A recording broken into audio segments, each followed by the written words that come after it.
Excerpt from Janet Klein's book, Empathic Felt Sense Listening and Focusing, a workbook for learning and teaching by Janet Klein, Sci.D., copyright 1995 by Janet Klein, page 70 to 72. An example of real-life unilateral interactive focusing. The setting. I was with a friend I hadn't seen for over a year. He lives distant from myself. We are accustomed to keeping in touch by phone, usually every couple of weeks. For the last 6 months, we have barely phoned one another. I was finding the conversations frozen on his interests, and I was losing my interest. He was coming to town for a brief stay to attend family matters. He called, and we made plans to spend a few hours together. I found myself fearing the encounter, really imagining it would be boring. He would launch into what he was interested in, and I would politely listen on the outside while I was screaming in pain on the inside. Obviously, the relationship was breaking down. I didn't want that to happen. We have an old friendship that has lasted through many periods of our lives. We've been supportive of each other in many difficult situations. We count on each other to be there. Had we finally just gone our separate ways and grown apart? I couldn't accept that. After spending a couple of hours of small talk, I could no longer bear it. I started to tell him what was going on inside of me. I wanted to speak from my felt sense, and I wanted to be listened to from his felt sense. He was completely untrained in focusing, so I just started telling my story as honestly as I could, speaking from the felt sense for the whole time and remaining in the focusing attitude throughout. The dialogue. Janet. Walter, I would like to tell you something about how I'm feeling right now being with you. Would you be in a place to listen? Walter. Uh-oh, it sounds serious. Okay, go ahead. Out with it. Janet. I think our relationship is hitting a snag. I realized that when you called to say you were coming to town, I was both excited and scared. I could see that inside myself over the past year, when you've called, I've had a difficult time listening to you. I know that I really care for you, that we have really gone through a lot together, and that I don't want to lose the relationship. But I have to try to get out what has been happening to me so you know where I stand. How things are for me right now with us. I'm just going dead inside. I can't catch the liveness I used to feel with you. I think I need to say more if you're okay hearing it. Walter. I think so. Janet. What I feel it has to do with is the way you listen to me, or the way you don't listen to me. I guess I just don't feel listened to anymore, that you are only interested in telling me about you and your project. You're so sensitive to your own life and how you are received by the world. I'm always amazed at the little nuances you pick up, how you register everything that goes on around you. It's something I really value about you, that almost poetic way you describe parts of your life to me. Lately, when it comes to being sensitive to what I am telling you about myself, I just get more about you. I know I've said a lot. I don't mean any criticism.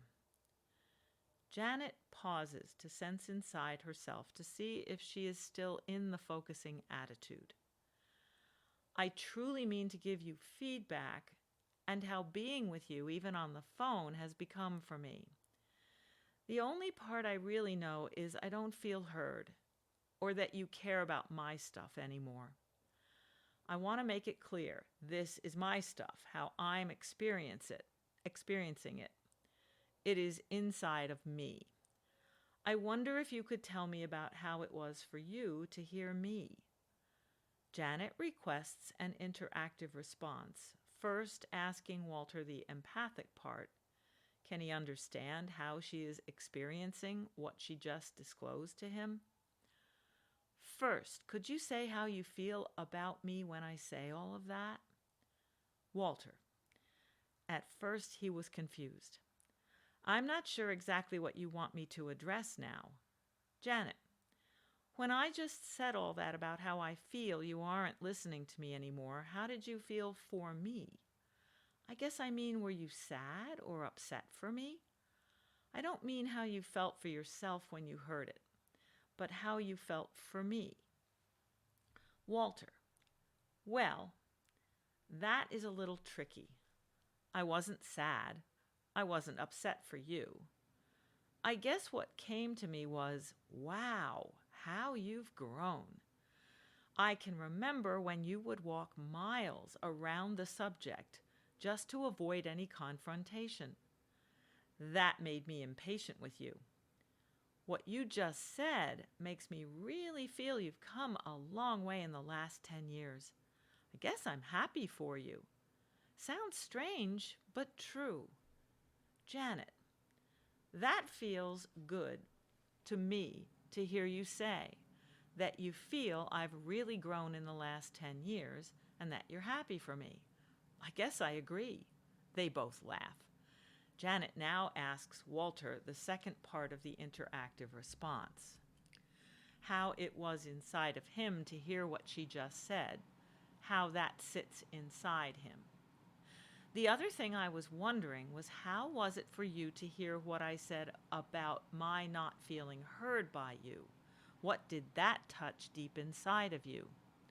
Walter. That's easier. When I held myself up to you and what you've done, I guess I felt, boy, I've got some catching up to do. I really saw myself sharply when you said I was sensitive to my own stuff and how my environment was for me. I really wasn't listening to how your life is for you. I knew you were right as you were saying it. I really have some growing to do. Funny. I was thinking I was at my zenith, really matured over the last 5 years or so. I was complimenting myself in a quiet way. I wasn't seeing myself very clearly.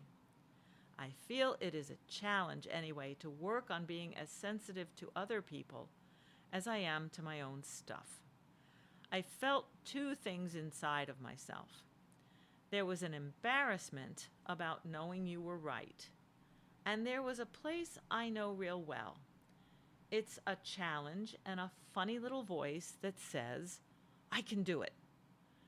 The conversation went on a while longer, but this was the crux of it. Outcome.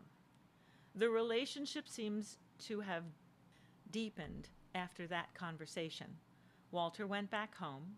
He called me soon after that. We talked about the excitement we'd felt during the conversation. Simple, clean, and straightforward. He asked me with a joking voice, was that focusing? Both of us feel much more connected than we'd felt in years.